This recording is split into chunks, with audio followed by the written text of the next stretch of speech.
Hello there, my name's Tracy Elsom and I'm an independent Stampin' Up! Demonstrator based in Canada. Welcome to my Papercraft with Me YouTube channel. Today's 30-second solution is adhesive erasers. Unfortunately, Stampin' Up! No longer sell adhesive erasers. This is what they look like. You can get them from lots of other craft places. And when you get them, they're nice and clean and they're pretty square. And they are really good for getting rid of excess adhesive. So when you're sticking something on a project and you've got a little bit of adhesive sticking out, you literally just rub it over the adhesive and it comes off without damaging the project, which is brilliant. The problem is, after you've used it for a little while, it starts to look like that. And I actually keep mine in a plastic bag to try and keep it clean, but obviously it doesn't really work. So I wanted to show you my quick 30-second solution for cleaning it up a little bit so that you've always got a nice clean edge to actually use on your project. So you can see I've let this one get really mucky. And my solution is this. This is a cutting board.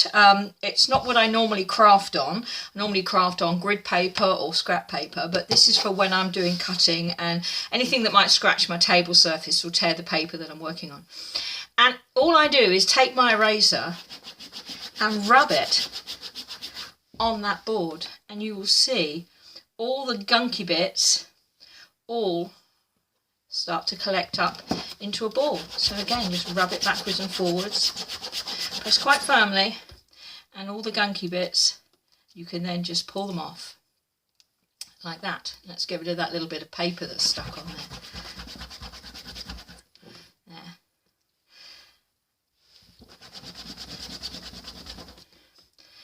So that's all there is to it. That eraser is going to last me forever, just by cleaning the edges every now and again, pressing it firmly onto a firm surface like my cutting board. I can get rid of all that nasty gunk and carry on crafting. I hope that's been useful, and if you'd like more daily paper crafting inspiration and tips, do visit me over on my blog and my website, tracyelsom.stampinup.net, and I hope to see you again soon. Bye!